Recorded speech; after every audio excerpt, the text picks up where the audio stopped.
Well, welcome, ladies and gentlemen, to another WARNO Ranked match. On the right side, I am playing one of your guys' deck that you guys submitted on Steam, First Armored, UK. And then on the left, we're playing against Coke Zero, playing his good old Third Armored. Anyway, let's go over deployments here. Opening up with 3 Terra Paras going down into the southern front, with 2 of them going to the skyscraper section and 1 going down to Zulu. We got 2 over here going into the main point of Echo with a Recon and a good old Scimitar. Behind the line, though, we got 2 Milan 2s coming here, splitting off. 1 going towards the tower, 1 going towards this little airport control tower. Has good view and everything. We got 5 javelins spreading around along the entire map here, with 2 armor rifles going to the southern front and a CV going to the north with a Recon and a Scimitar. So pretty light deployment in the northern side. I thought he's a tank deck, so I thought maybe, we want to win in the southern front where all the buildings are. We can, play kind of a close game, and he's not going to have enough resources to fight everywhere else. Anyway, our opponent here opening up a 2 aircraft, an F-15 and an F-4 Phantom. Some recon here, another recon Hilo, Engineer Dragon, CV, Ito, and Fire Team 84. 2 Tow Cobras, a Dragon, Stinger, Engineer, and the Engineer Dragon. And just spreading out across pretty much the whole map, as we can see. Anyway, let's kick this game off. General idea, I guess, was, play a wide game along both these 2 points, putting pressure on him to play a little bit more loose, a lot more thin on the line, a lot less AA he can concentrate, meaning we could use our aircraft, use our ATGM advantage, infantry advantage. And that was the idea in theory. And because he's only opening up with 1 CV here, it looks like on the southern front, he is going to go down negative because we open up with 2 CVs, meaning we're going to have the +100 on him, and he's going to have to be the aggressor. We could sit back for the rest of the game if we wanted to, but not really my style. 2 Tow Cobras coming in here. Sadly, though, our AA is slow coming up. He's going to catch us here. I'm going to play a little bit aggressive. I'm going to try to fly or get under him and start putting all the pressure I can with these 2 squads. And these 2 squads, if he drives right over us, we can do some real damage. We're going to get in the building here, and we're going to open up on him. Does kill our scout law over here. The other one, but we do stun this guy. No kill, though. We're going to try to chase him down, but we want to put down as much damage as we can. Does do have good firepower with the medium machine gun. You can see we're putting down the hurt. We have a tornado coming in here. Sadly, there's a lot. We do kill the Tow Cobra, which was the goal. And then we're going to unload these javelins here. We're going to fire and get the kill on the other one. That does knock down both. We do lose a fighter for it, but honestly, the opportunity cost is so much more important. And we got these buildings now. We got this point down. We killed one of his vehicles here. Infantry, Engineer Dragon, with the Carl G. Wasn't expecting. And now we're all over him. He does have an F-15 hanging out over here, playing probably a little bit too aggressive. Takes these guys 0 vet. Does get the hit, though. These guys are wounded, though, to low health. And he's going to go in for a strafe. Big mistake. I got all these javelins all in here. 3 javelins, 4 javelins, 5 javelins, all firing, and get a good kill on an F-15, making up for the tornado that we lost. And we're going to get a nice hit on the Phantom. No kill, but he has to evac and repair. Seeing Apache coming in here. Not really any armor for him to do anything, though. So he's going to look like he's going to rotate to the far north, though. Go for the Scimitar. Spreading these guys out now. We're moving up to kill these units. But yeah, I mean, first tick we're going to get a lot of, or next tick we're going to get a lot of income back with all these being sold. Buying 2 rifles here. We saw him get an engineer in here, so we're move these guys back. Scimitar, though, getting caught. Trying to put down some firepower, but not going to be an Apache, sadly. And yeah, so situation's okay for us. He may have gotten this zone here, but we pretty much are contesting this zone over here and got this locked down, so it does make up for the trade. But we want to get into Echo, and we're going to rotate pretty soon. I'm moving the CV back in the corner here, keep it a little more safe.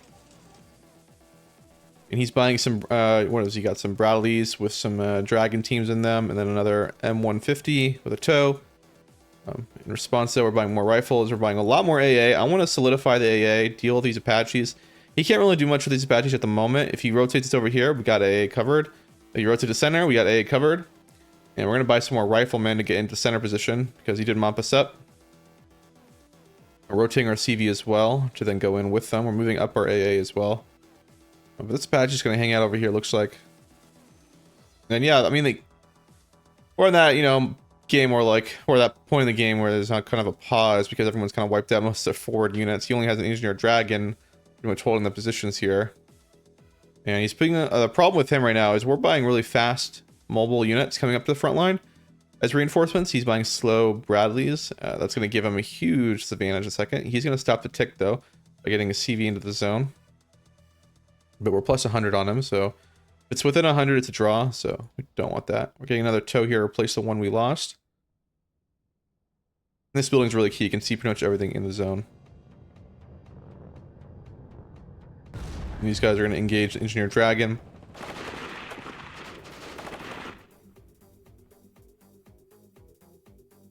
Got a pouring. We're going to buy Gazelles here. These 20-point rocket helos coming in to help out. He doesn't have much AA. He just got 2 stingers here. And he's bringing up some aircraft troops though. But yeah, we should win this engagement now that we're in a building. I'm moving the squad up to help out. With the Gazelles coming in, he's for sure going to die. 2 riflemen are coming in here. CV's going to get ready to come in as well. And once we get a CV in here, we'll get a huge tick going. We want to knock him out. We just want to contain him right now. We're in no rush. We're trading pretty positive. We got good positioning. And there goes that Engineer Dragon. Just 45 points, paying for 2 of the Gazelles. Since an F4 Phantom, I was keeping my Gazelles in the center, knowing that he will fly an aircraft. And because he's doing that, he's flying right over the middle of all of our AA. And there's 2 more AA pieces right here looking for him. They're going to fire. And there goes an F4 Phantom. For killing a 20-point Gazelle, not really worth it whatsoever. We do have an M10 here. Or M105, sorry, M50. I'm going to back up though. They do have a tow 2 there. We're starting to push up here now. I'll move these guys back in a second. But yeah, 2v1 riflemen. Riflemen are gonna smoke these guys because they have 2 light machine guns. These guys got nothing. There you go. We're gonna start moving up to chase them down. We're gonna move a CV in the zone when I feel comfortable with that squad gone. We're landing these helos to get them rearmed. We'll buy some supply momentarily. Get 2 more arm rifles coming into center. Now the action's over here. This is a more ideal situation for him fighting in this location. But as long as he doesn't get into this area here or like lock it down significantly with tanks or lock down this area with tanks, there's opportunity for me to get in there, especially this corner too, not having a whole bunch of tanks here. The moment he's able to knock out these locations like this spot right here and get control of this line right here, then his armor can really shine. And we can see him, he's buying his first M1A1 coming over here right now. Our Milan warriors hanging out over here, putting down some firepower. The M1A1 is going to be the really crux of his line. We're buying in response. Well, not really in response. I haven't seen it yet, but we're buying an 2 Mark IIs. Or, sorry, 1 Mark II and a Mark III commando. Even the Mark III double vet. His tanks are better in every way. We do have to be careful. Fire team is taking a pounding. Gonna go normal cohesion, accuracy reduced by 20%. Cohesion makes a huge difference. The veteran sees like everyone's like, oh well, 5% accuracy bonus, that doesn't make a huge difference. That's not what it's about. It's the cohesion. The more vetted up you are, the less likely your cohesion will go down. And we're talking about huge margins. I mean, high cohesion is 100%, but go down just 1 tier, it's 20% less accurate. That goes down to what, like 45, 35% accuracy? That's garbage. Artillery is aiming here, but he's aiming at the wrong position here. He's aiming at these buildings here. I don't know why. I rotate to the next building over, though, just to be certain. He's making a mistake here. I think he's keeping his tanks back here. He needs to get them over here. He's going to give me an opportunity to get my armor and start pushing him.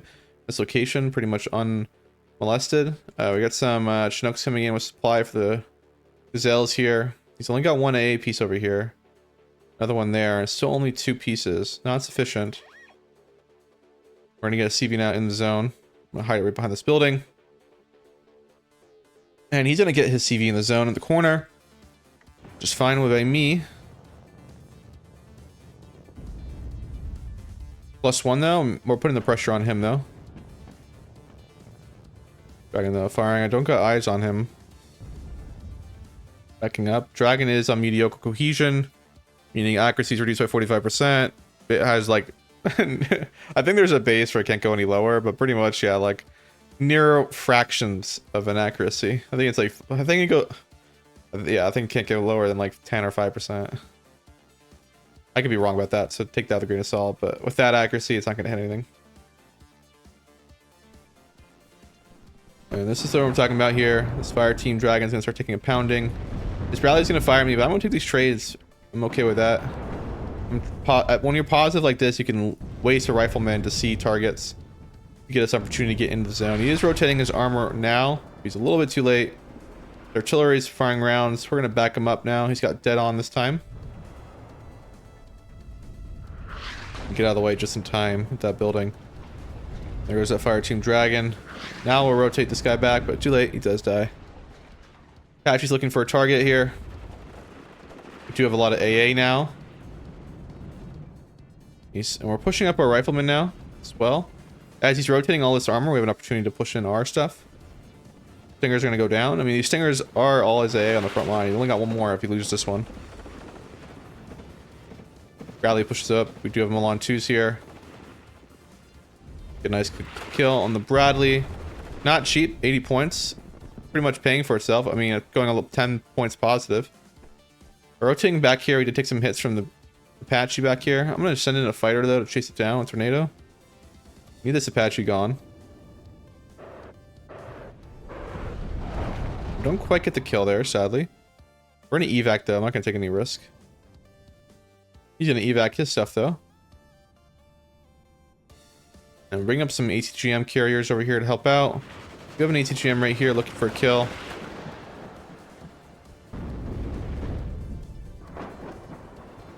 But yeah, we're getting him plus 273 right now. That's what we want. Really nothing's happening on this location right now.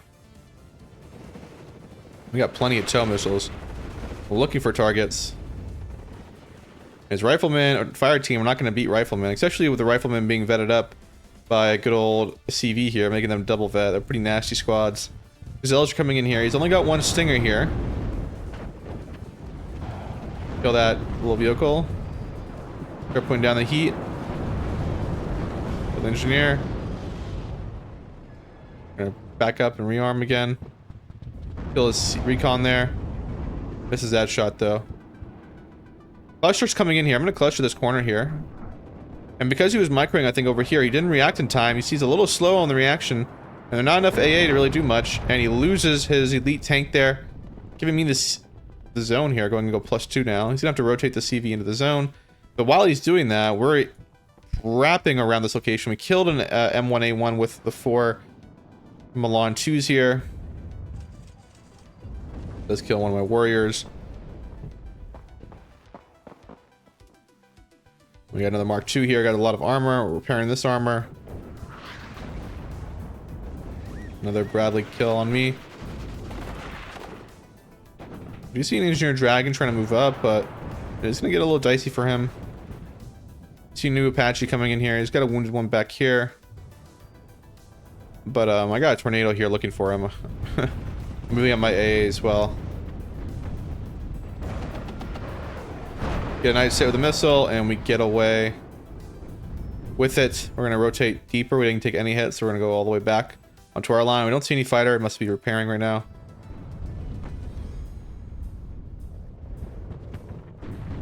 And this is really just a distraction to split him up between two zones right here. We don't want him to blob up. The moment he blobs up, we're in deep shit. Get his dirt armored.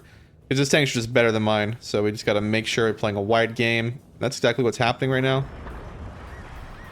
They can play against this total front, this whole front, and always have to worry about another front opening up.